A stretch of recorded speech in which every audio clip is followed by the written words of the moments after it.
pemirsa kuninganreligi.com di mana saja berada. Saat ini kita sedang berada di kantor Dinas Ketahanan Pangan dan Pertanian Kabupaten Kuningan di ruangan Pak Kadis, Pak Dr. Ukas Suharto Putra. Kita akan berbincang-bincang seputar pembangunan dan program pertanian yang dilaksanakan di Kabupaten Kuningan. Selamat siang, Pak. Selamat siang, rekan-rekan dari Kuningan Religi. Ya. Dalam kesempatan ini kita akan membahas tentang pertanian di Kabupaten Kuningan, Pak. Ya. Kalau boleh tahu luasan lahan pertanian di Kabupaten Kuningan berapa, terus jenis tanaman yang sedang digalakkan di petani di Kabupaten Kuningan apa saja, Pak? Ya. Dari 117 km persegi ya, atau sekitar 117.000 hektar, kawasan pertanian kita itu dalam arti luas ya, dalam arti luas itu maksud saya pertanian dalam arti luas itu termasuk perkebunan, kehutanan juga, itu mencapai kurang lebih 40% dari seluruh kawasan. Tetapi ketika berbicara pertanian dalam arti sempit ya, pertanian sebagai sebuah aktivitas budidaya agronomis ya, tanaman-tanaman pertanian, pangan ya, palawija ya, itu kita itu punya lahan baku sawah kita itu adalah 28.018 hektar.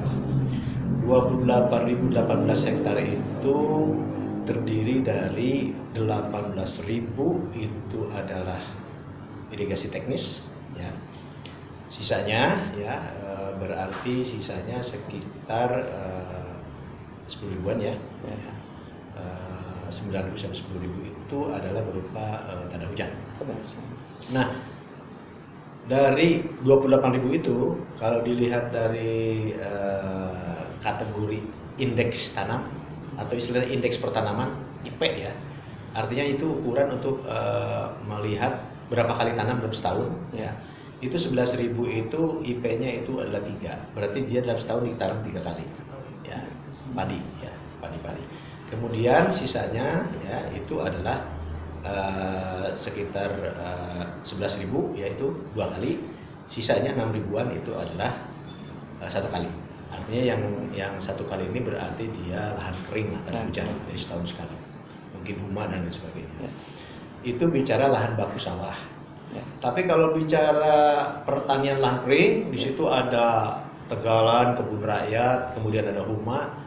Nah, kita punya 16.000 hektar itu adalah berupa tegalan, lahan kering. Di situ kan kebun rakyat. Ya. Kalau kita sebutnya di situ kebun rakyat, kenapa? Karena di situ multi varietas. Di situ segala jenis. Kadang tanam buah-buahan, kadang tanam kayu ya. Juga di bawah tegakannya masih juga tanam tanaman semusim dan lain sebagainya. Nah, itu ada sekitar 16.000. 9.000 adalah huma, ya, padi lahan kering. Ya. Kemudian jangan lupa juga ada 24.000 lahan kering itu yang ada di bawah tata kelola perhutani. Secara geografis itu ada di Kuningan dan itu potensi juga. Yeah. Dan selama ini selain dibudidayakan tanaman kehutanan oleh perhutani, juga perhutani itu bekerja sama dengan lembaga masyarakat desa hutan dengan memberikan akses mereka untuk menanam tanaman semusim di sana, jagung terutama. Nah, itu juga adalah kawasan pertanian ya. Dan itu termasuk bagian dari binaan kita juga. Jadi sebetulnya kalau bicara lahan pertanian dalam arti lahan sawah ya hanya 28.000. Tapi kalau misalnya berbicara pertanian dalam arti pertanian lahan sawah, lahan kering, kebun rakyat dan sebagainya, ya tadi tinggal dijumlahkan. 77 itulah potensi kita dalam pertanian. Oleh karena itu, ketika kemarin pusat berbicara cetak sawah, nggak perlu di Kuningan. Masih banyak kok. Masih banyak, berarti itu belum dioptimalkan. Ya.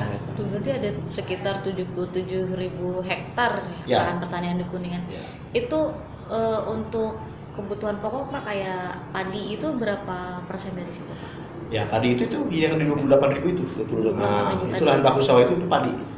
Dan padi ini saya nggak terlalu khawatir ya, karena setiap tahun surplus kita.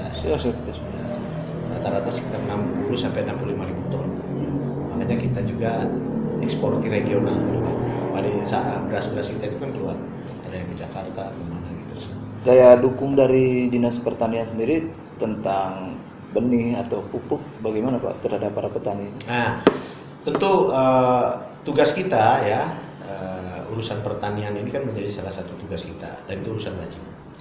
Tugas kita itu adalah senantiasa mendorong produksi dan produktivitas agar ketersediaan bahan pangan itu tetap terjamin. Harus cukup, bila perlu lebih. Nah, oleh karena itu otomatis dukungan sarana prasarana ya itu adalah urutan pertama. Jadi dalam kebijakan pertanian kita ya, penanganan ya dukungan sarana prasarana pertanian itu adalah nomor satu. Karena itulah fondasi bagi terjadinya produksi dan produktivitas. Sarana ini bagi dua, ada sarana produksi langsung, ada sarana produksi yang tidak langsung. Contoh misalnya jalan usaha tani, irigasi itu sifatnya kan tidak langsung, mendukung tapi tidak langsung. Tetapi sarana produksi langsung misalnya apa, benih, pupuk, karena dia ada langsung di on farmnya. Nah itu kita garap semuanya. Nah, hanya saja memang kita masih butuh waktu, butuh tenaga untuk bisa menuntaskan itu. Jadi saat ini ya sarana produksi itu dari total yang harus ditangani ini rata-rata baru kita bisa tangani sekitar 15-20% saja. Sisanya masih kita rencanakan ke depan. Karena ini begitu cakupannya luas ya. Jaringan irigasi desa itu kan panjangnya aja itu sampai sekitar 200 km. Ya, kita baru bisa tangani sekitar 80 km totalnya. Jalan usaha ini juga sama. Artinya sarana prasarana pertanian ini itu menjadi fokus kita. Nah, untuk sarana prasarana pertanian yang sifat langsung, tadi kan IJDES, JUT itu bersifat tidak langsung, itu bersifat infrastruktur wilayah. Nah, yang langsung itu seperti benih, pupuk segala macam, itu tiap tahun selalu kita jadikan fokus. Contohnya untuk tahun ini ya, kita membuat sebuah program yang disebut program gurih, program guyur benih. Jadi sebuah program yang bersifat masif untuk membantu masyarakat dalam penyediaan sarana benih dan pupuk. Nah, ini dikerahkan oleh kita, terutama kenapa saat tahun ini menjadi begitu penting perhatiannya, karena dihubungkan dengan situasi COVID. Tiap tahun ada, tapi tahun ini heavy-nya atau tekanannya lebih besar, karena banyak petani yang mengalami penurunan daya beli, sehingga mereka tidak mampu menyediakan benih. Ya. Alokasi dana yang mereka siapkan untuk benih, mereka dahulukan untuk beli beras. Ya, daripada tidak makan mendingan tidak melak kan. Walaupun ketika tidak melak bisa jadi tidak makan juga, tapi setidaknya ini bisa makan dulu. Nah, oleh karena itu kita sekarang bantu mereka, dan program guyur benih ini mengcover sekitar 10.000 petani ya. Kemudian ditambah lagi untuk petani hortikulturnya sekitar 7.000 ya. Jadi total 17.000 petani. Itu petani tanaman pangan dan petani hortikultura. Dan kita prioritaskan terhadap petani yang kecil ya, petani-petani dengan lahan di bawah 2 hektar. Bahkan kita fokuskan terutama prioritasnya adalah petani dengan kepemilikan lahan 0,14 hektar ke bawah. Itu adalah prioritas pertama. Kalau di kita 100 bataan, kebanyakan rata-rata 100 bata. Itu kecil. Mereka kadang-kadang bukan lahan garap. Itu yang kita fokuskan. Jadi 10.000 petani itu. Karena kalau dibantu semua juga memang berat. Petani di kita itu kan jumlahnya hampir 80 ribuan. Ya, jadi petaninya kita prioritaskan yang ada di bawah, yang ada di lapisan bawah. Nah ini akan kita pertahankan ya, karena ini tadi sejauh mana fokusnya hampir jauh sekali, jadi long term, kita jangka panjang. Karena itu adalah fondasi bagi produksi. Kalau itu tidak digarap, yakin produksi kita berat. Ya. Contohnya tahun ini karena kita hantam atau kita dorong dari sisi infrastruktur dan sarana prasarana tadi, alhamdulillah target kita yang 227.000 ton, 227.386 ton target gabah kering panen kita untuk tahun ini. Kalau luasan berarti target kita itu adalah 57 hektar. Ya. Itu insya Allah terpenuhi. Karena kita backup dengan petani. Karena bagi kita tidak mengambil risiko ya, karena kalau terjadi penurunan pangan itu dampaknya luas sekali. Penghasil pertanian di Kuningan itu selain padi yang utama apa sih Pak? Kita itu jagung bagus. Kemudian kedelai lumayan dan kacang hijau. Ya. Jadi itu cukup dinamika di masyarakat itu istilahnya AKB ya, aneka kacang dan umbi-umbian Kuningan ini termasuk bagus. Berarti Nah, sehingga AKB ini juga menjadi garapan saya. Dan di AKB ini terutama ya yang cukup, kalau ubi jalan udah dari dulu ya. Potensi ubi jalan itu kan 81.000 ton ya per tahun. Kemudian yang berikutnya adalah di AKB ini tadi ubi jalar ya, kacang tanah ya, kemudian singkong ya. Dan sekarang the rising star ya, maksudnya yang lagi moncer itu pora. untuk padi jenis apa Pak? Kayak Pandanwangi atau apa Kalau yang padi paling terkenal intinya di Kuningan? kita biasanya Beras. bagi dua, ada padi hibrida, ada padi inbrida ya. Kalau padi inbrida itu adalah padi-padi yang hasil silangan lokal. Kalau hibrida itu sudah agak canggih ya. Itu ada dua jenis. Tapi masyarakat kita ini kebanyakannya masih dominan di inbrida. Inbrida banyak jenisnya. Ada IR, ada Impari, ada Mekongga, ya seperti yang tadi ya. Tapi kalau di lapangan yang saya tahu yang cukup menonjol itu Impari sama Mekongga ya. Kalau hibrida itu macam-macam juga jenisnya. Kalau hibrida ini dia adalah pabrikan. Kalau yang inbrida itu lokal juga ada penangkarnya. Kalau hibrida ini pabrikan. Nah ini biasanya ini harganya agak mahal ya. Ini udah selesai, yang pangan, yang padi udah selesai. Insya Allah minggu ini terakhir nih. Kalau yang guyur benih hortikultura ini baru mau mulai awal Desember. Non padi ya Lur. Yang padi udah selesai, hampir sudah selesai. Tinggal sisa lah, ada beberapa lokasi. Jadwal tanamnya ini rata-rata sudah terlaksana semua. Pak, kemarin sempat terdengar kelangkaan pupuk Pak. Oh ya, Bisa diterangkan Pak? jadi pupuk ini teman-teman sekalian, betul ada masalah yang cukup menyulitkan petani. Masalah pupuk ini bisa dibagi dua. Ada masalah yang bersifat sistemik, kebijakan, satu itu. Yang kedua adalah masalah teknis, yaitu di level distribusi. Ini harus dibedakan.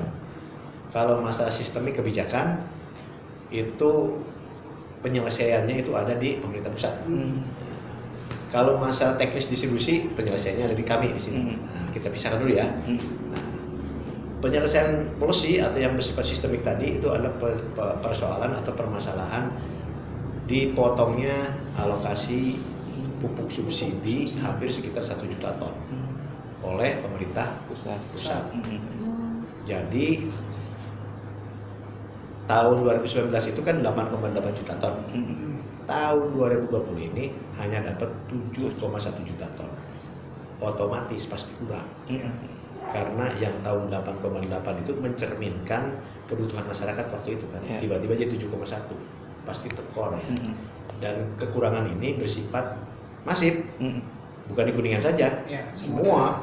Soalnya kalau soal alokasi kan nggak bisa apa-apa. Bahkan Kementan juga nggak bisa apa-apa. Karena apa? Itu yang memangkasnya itu DPR. Ketika diusulkan ke DPR-nya pangkas itu. Oke, kita teruskan. Nah tadi itu masalah sistem.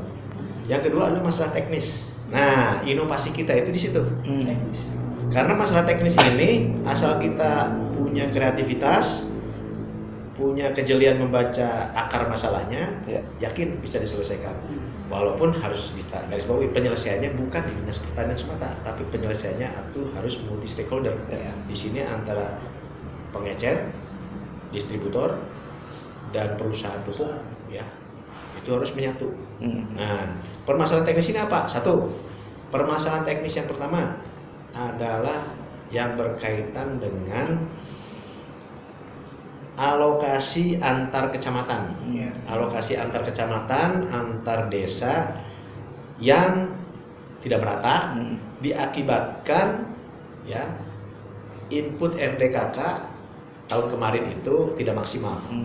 Jadi ada wilayah-wilayah yang maksimal menginput RDKK, pasti yang maksimal itu tidak akan kekurangan. Ada wilayah-wilayah yang belum maksimal menginput RDKK, sehingga ketika waktunya di close, kalau close kan pusat yang untuk ini belum masuk semua, otomatis jadi kurang. Nah, itu satu permasalahan pertama. Jadi permasalahan distribusi alokasinya. karena persoalan teknis yang berkaitan input ERDKK. Nah, sebelum kita nanti kasih tahu solusinya, yang tadi dibilang inovasi lah kira-kira kalau disebut inovasi. Yang kedua, persoalan di tingkat teknis ini adalah persoalan miskomunikasi dalam penggunaan kartu tani. Nah, artinya di lapangan sempat terjadi masalah, kesalahan persepsi dari pengecer atau dari kios yang beranggapan bahwa tahun ini pelayanan itu hanya diberikan kepada petani yang memegang kartu tani. Itu terjadi kesalahpahaman. Padahal tidak demikian. Tahun ini dan tahun depan itu adalah tahun transisi. Karena tahun transisi, jangan dulu saklek. Kenapa? Di lapangannya belum sepenuhnya siap. Petani yang sudah menginput di RDKK itu ada yang punya, ada yang tidak. Yang punya pun ada yang rusak, ada yang benar. Bayangkanlah kalau misalnya pelayanan harus saklek, pasti akan banyak petani yang tidak bisa menanam. Nah, kemarin itu ada persoalan itu. Nah, untuk mengatasi persoalan ini, maka kita melakukan terobosan yang bersifat teknis, dan ini sudah kita sepakati bersama karena sudah saya kumpulkan langsung distributornya segala macam, bahkan sudah saya kumpulkan dalam Zoom meeting semua, dan kita sudah sepakat, yaitu dengan cara pertama untuk mengatasi distribusi alokasi yang tidak merata, maka kita sepakat kemarin untuk mengusulkan kembali ERDKK tambahan. Dan ERDKK tambahan ini kita siasati dengan cara yaitu meminta kepada pupuk hujan untuk meng-approve-nya dulu, supaya nanti ketika di-approve kita punya posisi tawar yang kuat. Nanti diusulkan ke pusat, itu pusat membuka itu slotnya. Kan selama ini kuncinya pusatnya harus membuka dulu, membuka portalnya dibuka. Kalau dibuka nanti masuk, sehingga kita akan bisa tutupi itu. Itu baru satu terobosan kita, karena kita bikin ada terobosan 1, 2, 3. Karena kan kalau ini nggak berhasil gimana karena kan bisa aja pusatnya ngotot nggak mau buka. Nah, yang berikutnya adalah mencoba merelokasi distribusi dari kecamatan-kecamatan yang kelebihan. Ada beberapa kecamatan yang kelebihan, yaitu Cilimus, itu sampai mereka ada stok sekitar 500 ton. Sementara di yang lain ada yang minus 47 ton. Nah, saya bilang kenapa enggak? Subsidi disawerkan kan itu. Tapi memang kemarin ada sedikit hambatan administrasi. Katanya Pak, ini kan secara aturannya SPJ-nya itu tetap harus SPJ di kecamatan yang bersangkutan. Ya udah, saya bilang itu kan persoalan administrasi, coba konsultasikan. Yang penting substansinya ini bagaimana, daripada ini nggak diserap, lempar saja gitu. Itu juga sedang dijajaki. Kita minta kemarin solusinya harus teknisnya difasilitasi lah, dan intinya harus selamat semua, jangan sampai ada pelanggaran administrasi juga. Kita juga harus paham kepada distributor, mereka juga dibebani harus ada SPJ dan mereka juga diperiksa BPK. Nah, jadi kita juga harus memahami itu. Itu yang kedua. Terus yang ketiga, nah ini saya kira plan C ya. Kalau 1, 2 tidak bisa. Yang ini insya Allah pasti bisa. Yaitu dengan cara melakukan pengalihan. Kan sebetulnya di lapangan yang berat itu sekarang adalah urea. Urea itu sudah minus. Dengan cara pengalihan dari urea TSP ke NPK. Kenapa? NPK sebetulnya kan urea itu yang dibutuhkannya N-nya, nitrogennya. Nah, NPK sama NN saja juga. Padahal N di lapangan masih banyak. N itu di lapangan, NPK itu masih banyak. Urea tidak ada. Ini kan persoalan habit saja. Petani teh nyahona kuku urea bae. Teu apa leuh bar N kayak gitu-gitu kene, hanya beda konsentrasi aja. Jadi mungkin kalau dengan N harus agak banyak. Kan kalau di NPK itu 30% N-nya. Kalau di urea lebih tinggi. Ya. Tapi kan itu kan hanya persoalan teknis kan. Intinya kan supaya itu fungsinya sama ya, untuk meningkatkan kesuburan dan buah gitu kan, bulir.